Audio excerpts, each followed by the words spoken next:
I'm engineering lead at Sidero Labs, and today I'm going to talk about how we built our operating system, Talos Linux, using controller and resource pattern. And instead of using slides, I'm going to share this markdown document today. So, what are we going to talk about? First, I'll start with the question, why do we even need to have controllers and resources in the operating system? Then we'll talk a bit more in detail about our own controller runtime that we developed and how it is being used in Talos. And in the end, we'll talk about what's coming next, what might be the next feature of Talos and controllers. So let's talk about the operating systems in general. The traditional operating system, when it boots, it goes through some sequence of actions, which might be called run levels or units, and one unit provides something which is being consumed by other units.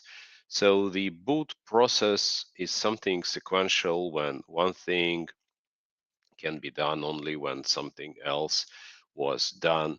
Like you have to mount file systems first, then you can start one daemon which provides something to another daemon and so on. And 2 years ago, before we started this adventure into using controllers and resources, Talos worked pretty much same way. It had a sequencer which was running a sequence of actions one after another, and that's how it is. It's very simple.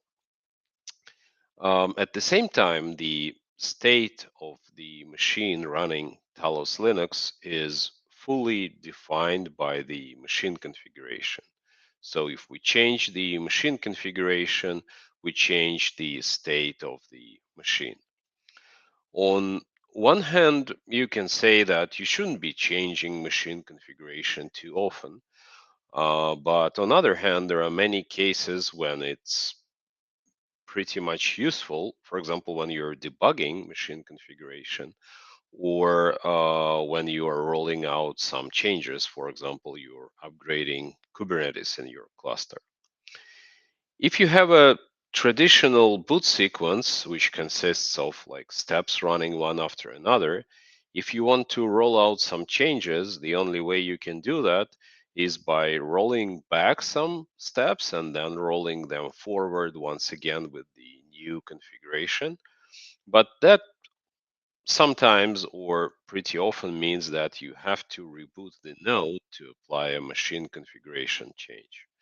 And that, of course, is not fun, even if you think about a machine which runs on bare metal, when reboot might take tens of minutes. So we come to the idea that the operating system should be reactive, that it should act on changes. And there are many kind of changes or events which might happen in the environment. Some of them are very simple. For example, if someone presses a power button, whether it's like a physical one or a virtual one for in the cloud, the operating system gets a shutdown event and it should do everything to shut down the node. But there are some events which are much more complicated and they cause many more changes in the machine itself. So let's take as an example a case when a DHCP server hands out a new hostname to the operating system. That's what happens first. We have DHCP server, it sends a new hostname to the operating system. Operating system merges the hostname configuration. For example, if the hostname is overridden in the machine configuration, new hostname from DHCP does nothing, so we have nothing changing. But if we're using actually dynamic hostname, then the OS should actually apply the new hostname to the Linux kernel. And as we have the new hostname, probably we need to rebuild a list of certificate SANs, and we're rebuilding it. And there might be that there is a change and there is no change because we already had that name from some other source. If there is a change, we have to reissue all certificates. And once these certificates are reissued with the new hostname, we have to restart all services which do not handle reloading certificates on their own. And at the same time, if as we're running Kubernetes, the hostname might be used to figure out the Kubernetes node name. And if the node name changes, we need to go back and to update the node name, which means we have to rebootstrap the kubelet because kubelet certificate is bound, client certificate is bound to the node name. So that seems like a pretty complicated sequence of actions happening inside the system, and we can notice several interesting things. First thing is that this change propagation might stop at any stage because there might be no actual change. But on the other hand, there are many pieces of this flow, as I described as an example, which are useful in many other cases. For example, if the node gets a new IP address, we need to update the certificates pretty much same way, or if we have to update certificates because they're going to expire, or just rolling new certificates, we still have to restart the services. So if we think about that, we need to somehow implement this change propagation in the operating system. And it makes a lot of sense to have some kind of events. We can think that we have many, many different components. So probably we're going to have some kind of event bus, and probably these events will carry some data with it. And if we think about all of that, it seems to be really similar to what are the controllers and the resources. And can we use that pattern instead of trying to invent something else? So, first of all, what is a controller? That's a simple loop that watches some input resources. It does some actually, and then it updates the output resources. That's all what a controller is. And the resource itself is really simple. It has some fixed metadata, which is common for all resources. And metadata tells us what kind of resource that is. It tells its ID or name, namespace, labels, and stuff like that, while the resource spec contains the actual data, and the spec depends on the resource type. So if controllers are only watching input resources and modifying output resources, they're not doing any meaningful work. So usually the control loop has some side effects, the actual work that controller is doing. The controller might be interacting with the external services. It might be, for example, doing some syscalls, interacting with the Linux kernel, and so on. There might be some special cases of controllers, for example, controllers which have no input resources. Instead of watching resources, they might be watching some external system, for example, watching Kubernetes API or watching Linux kernel. And same way, there might be no output resources if the controller is the only work of the controller is interacting with some other components. That might happen as well. So once we realize that we want to try to make sure that the operating system is based on the resources and controllers, the first thought that comes to mind is to use Kubernetes, and specifically Kubernetes API servers, so we don't have to re-implement things.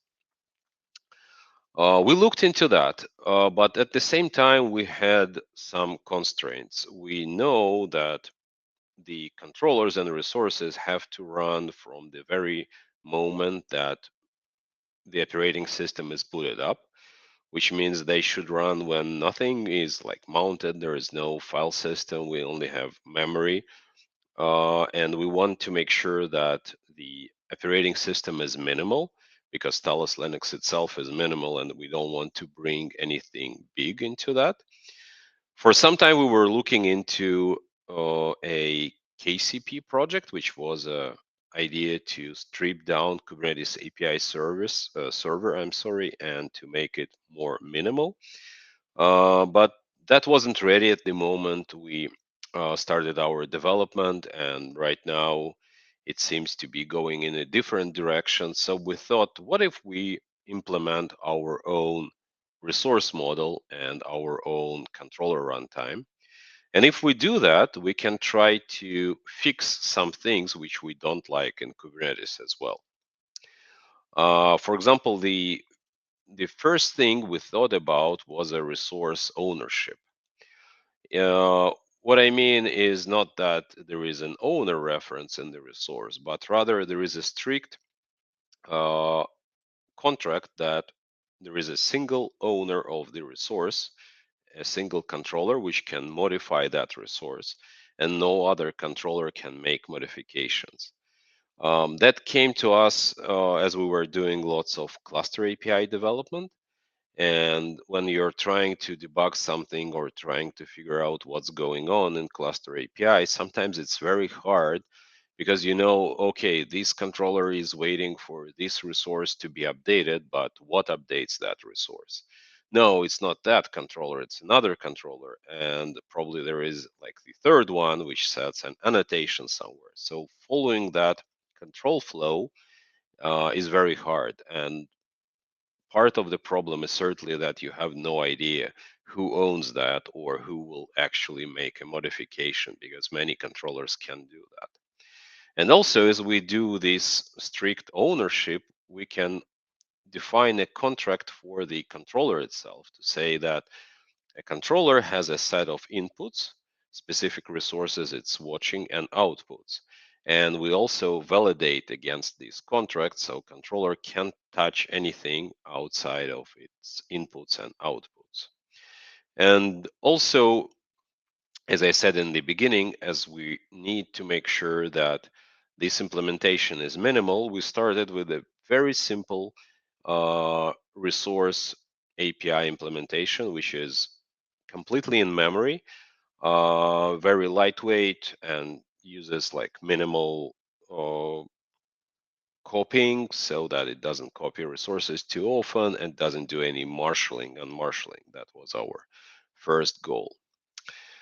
But let's take a step back before talking about the implementation, and let's talk about how resources are actually useful, not only as a way to implement something, but also for the users. As the resources connect controllers together, so if we look at each controller, there is some resource which is the input, some other resource which is the output, and so on. So there is like a chain of controllers connected with the resources. By looking at the resources, we can figure out what is going on, what this controller is doing, or why this controller is stuck, why is it's not moving. So we can kind of look into the internals when we need to understand what's going on. Sometimes these resources might be useful for the end user, sometimes they're only useful as a debugging tool, but still having this uniform interface, uniform API to see into the operating system internals is very important. I have some examples here. For example, we have a member resource in Talos, which lists or cluster members.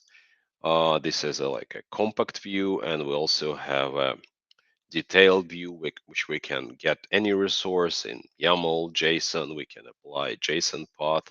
We can do whatever transformation with that resource to gather the data we need.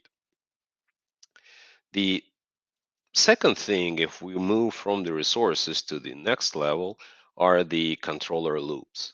So each controller runs like a loop forever when it gets triggered whenever the input resources are changed. Then it does some work, modifies output resources, and sleeps once again until the next change comes. Each controller loop runs in its own thread of execution. Technically, for Talos, as it's implemented in Go, it means that each controller runs in its own Go routine, which means that on the other hand, the controllers can run in parallel when they have no dependencies between them.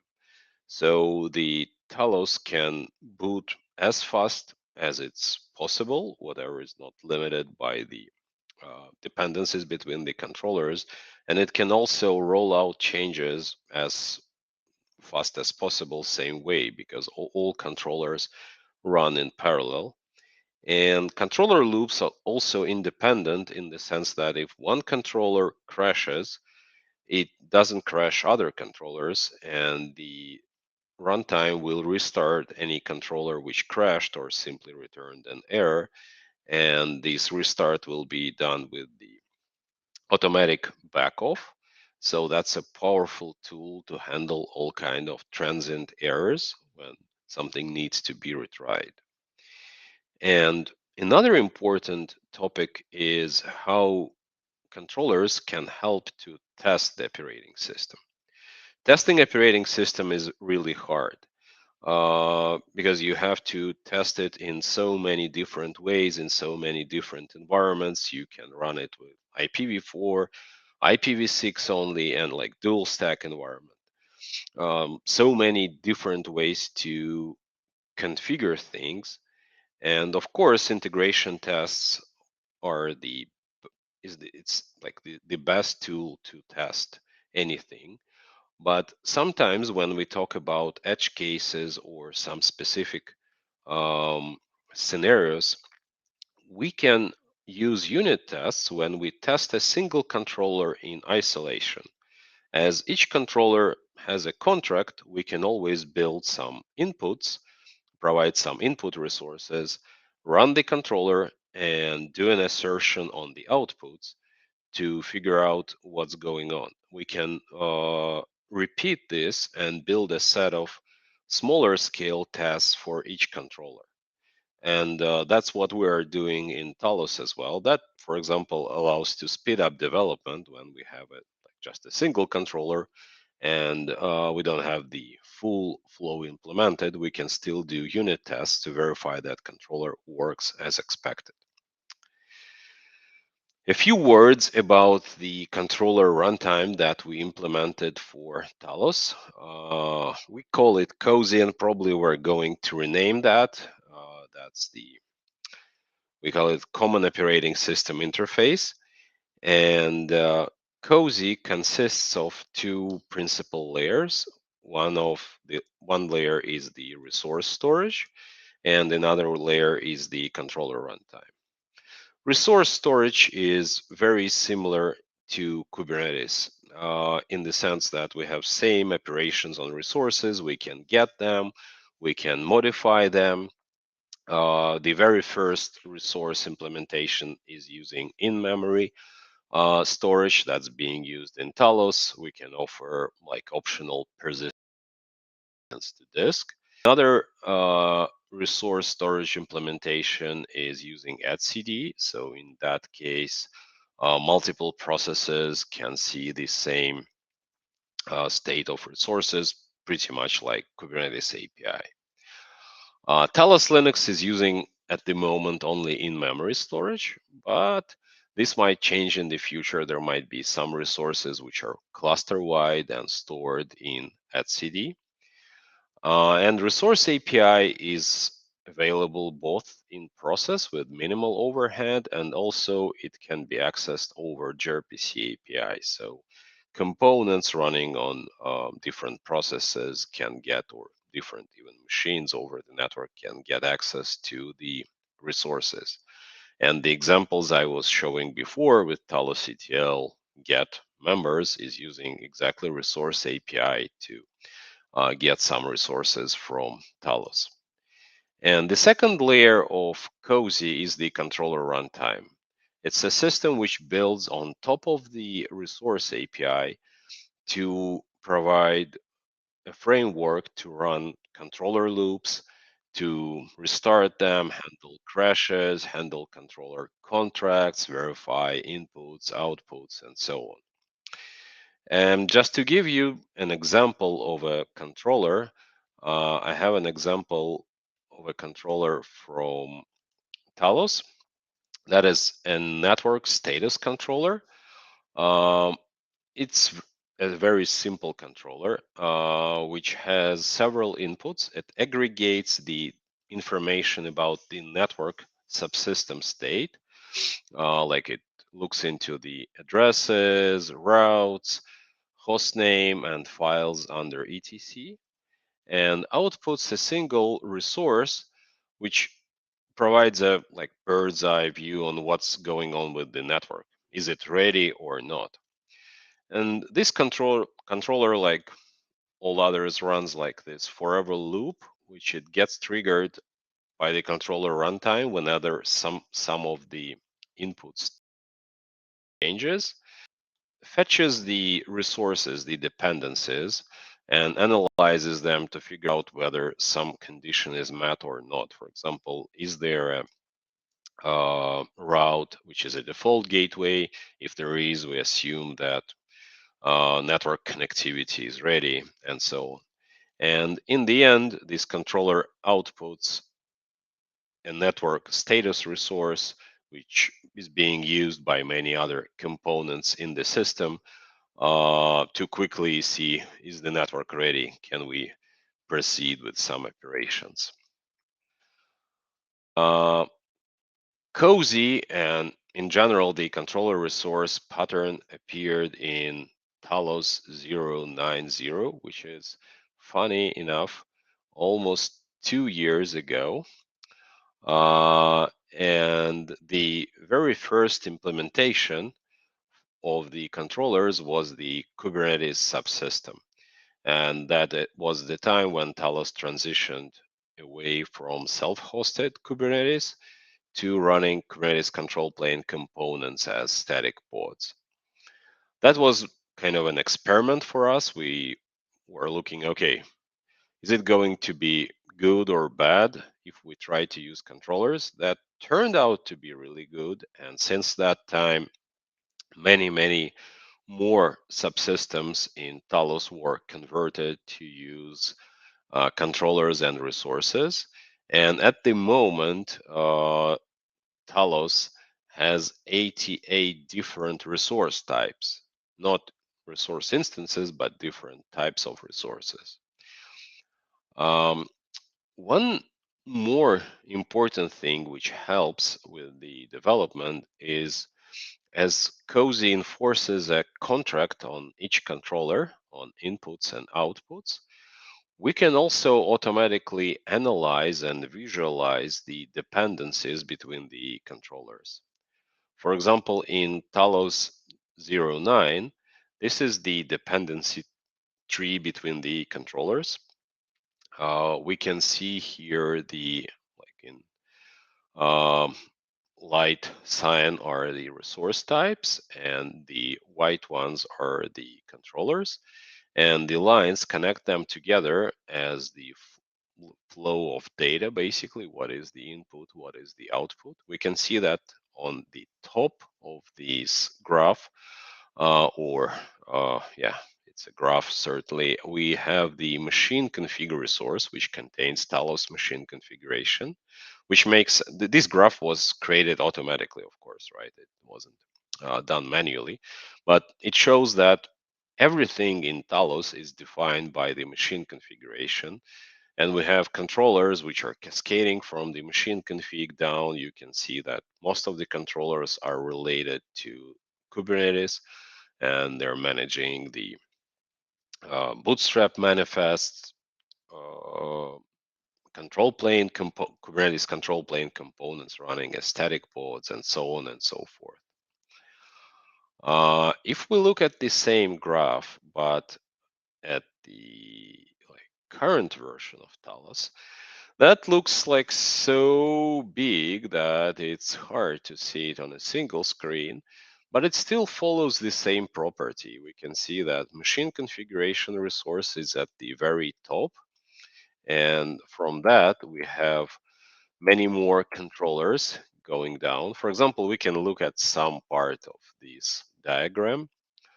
We have a mount status resource, which describes or reflects the state of the file system mounts, and Talos has a state partition, which contains information about the node.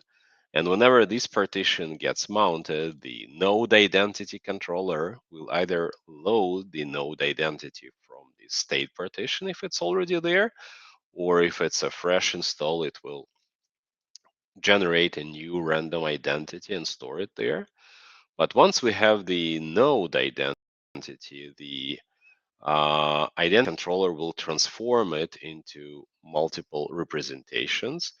One will be machine ID, and another one will be used in the cluster discovery when we have a local affiliate controller which aggregates information from multiple sources about the node.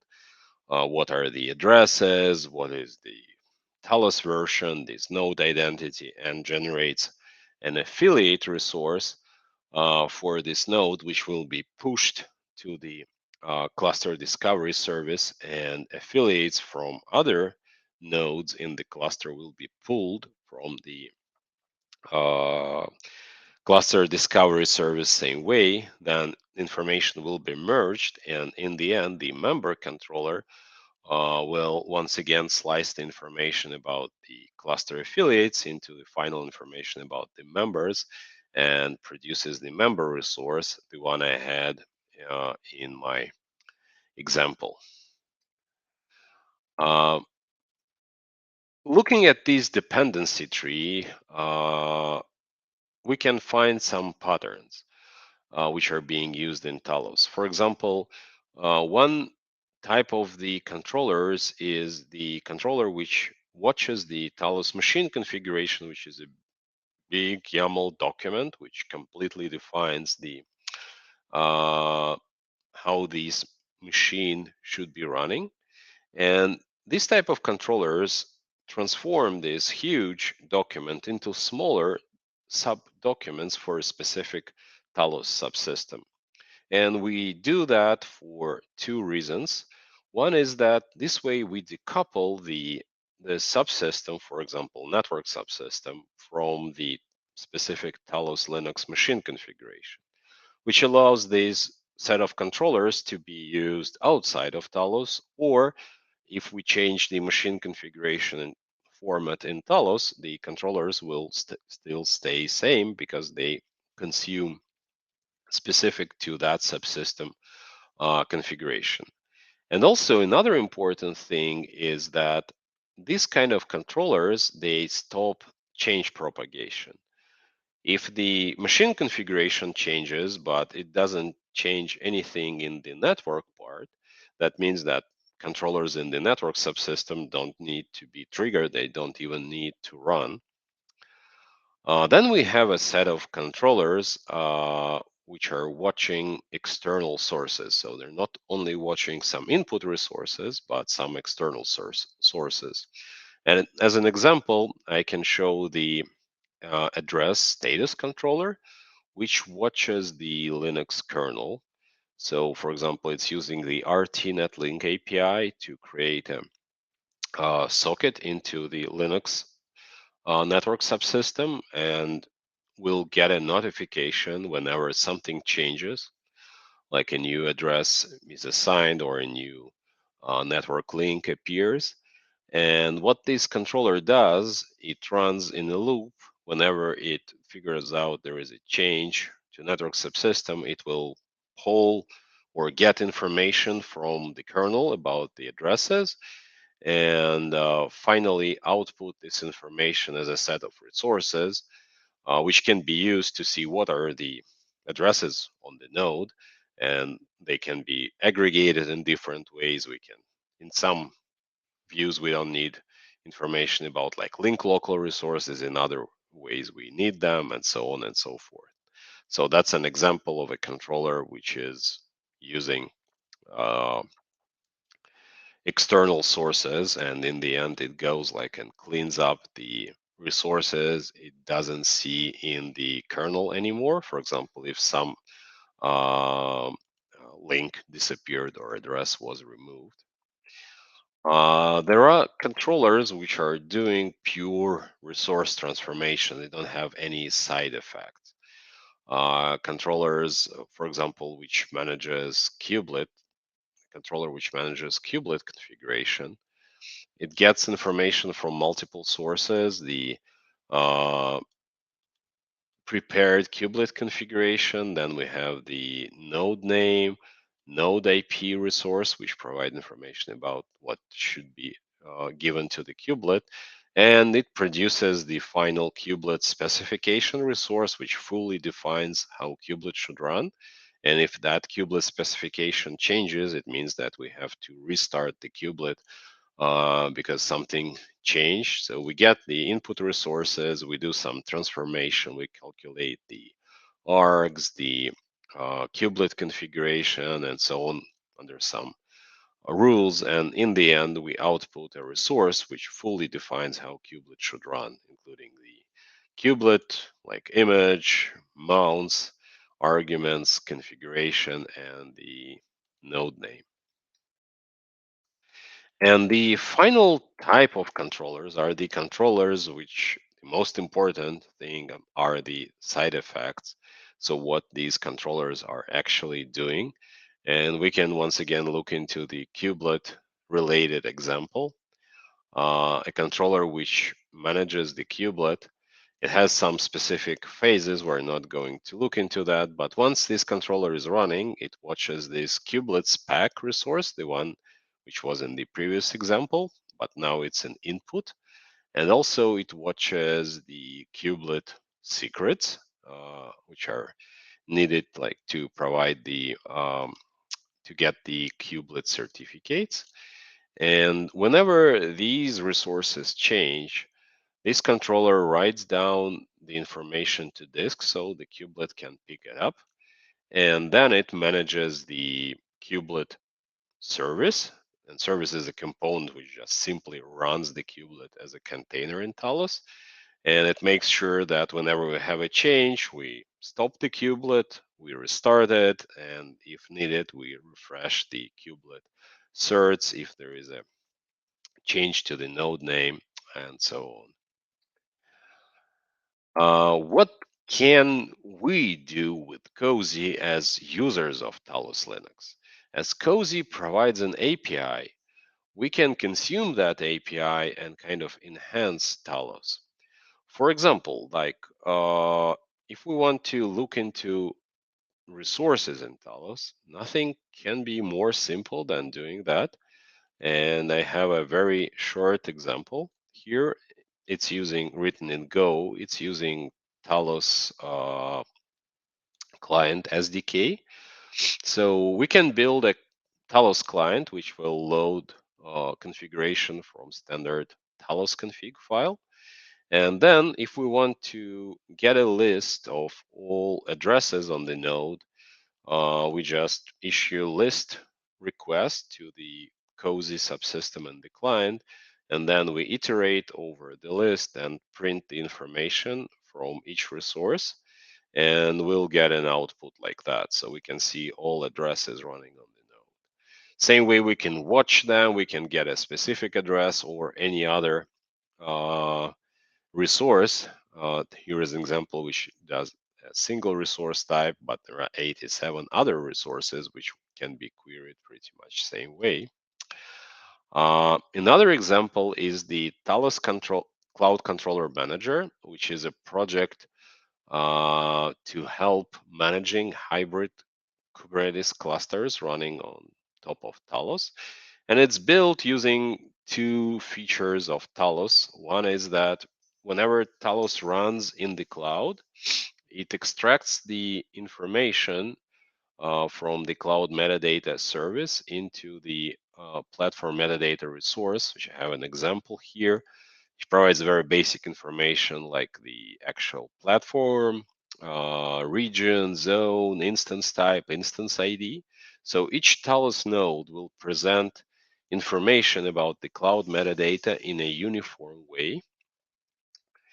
And another Talos feature called Talos API access from Kubernetes allows to provide access to Talos API from any Kubernetes workload. So we can deploy our cloud controller manager to a Kubernetes cluster running on Talos Linux. And this cloud controller manager will get access to Talos API. It can go to each Talos node, get information about the platform metadata, figure out where each node is running, which cloud it is, and then do the actions that a cloud controller manager should do, but specific to each node, whether one node runs on AWS, another runs on GCP, and the third one runs on Azure, for example. Um, that is pretty much everything I had to talk about Cozy today. And just the last part is what might be coming next. The first thing and the idea we had for a long time as we were developing more and more cozy controllers, it becomes obvious that these controllers are not really specific to Talos, or not all of them are specific to Talos, and then can be useful on their own. And there are many examples like the networking subsystem or time sync or the controllers which actually run Kubernetes. And these controllers can be extracted as separate libraries and they could live on their own, could like evolve, have their own versions. We can even build tests for them. And as these controllers are defined or their API layer are the resources. So for example, network subsystem, what is the input API? The resources which configure the network, the desired configuration. What is the output resource? That's the state of the network. What are the addresses on the node or routes or whether the network is ready? And if the API is fixed, the actual implementation, the controller code, could be freely changed. We can drop one implementation and replace it with another. That might be a very powerful idea to have a set of building blocks, these controller libraries, which can be combined together, or we can have some add-ons or plugins to build an operating system the way we want from like different versions of these components. Another idea is around like resource storage. Right now, Talos, like I said, stores all resources in memory. So it means that whenever the node is rebooted, all the resource state is lost. But some resources, it doesn't make sense that they're specific to the node. Like there are cluster-wide resources. And it might be nice to store these resources in etcd. And Cozy provides a way to do that because in Cozy, each namespace can be backed by its own resource storage. So we can have some resources in memory local to the node, some resources being cluster-wide, which describe cluster state. And also, one thing we would like to look into next is to have a way to extend Talos by providing more cozy controllers and resources. What if we can run a cozy controller in the cluster itself or outside of the cluster or running on the node but not being part of a Talos itself? And then these controllers can provide their own resources or they can plug in into existing resources. They can change the way the node boots. We can imagine an extension to the network subsystem like a BGP extension, which does additional BGP configuration like virtual IP and interacts with the network subsystem, and configuration subsystem, and so on and so on. Or we can think about changing the like probably not changing, but running like some kind of a security controller completely outside of the cluster, um, which watches the node's state and can like taint a node if there is some kind of a security issue that this controller might notice. There are like probably many or endless ideas about the way this can be extended. And as the cozy provides the runtime and resources provide an API, we can have like multiple implementation which have a common contract that they agree on. So this extensibility becomes really possible. And I think that might be a really powerful concept. That's all I have today. So thanks for watching, and I'm ready to answer any questions you might have.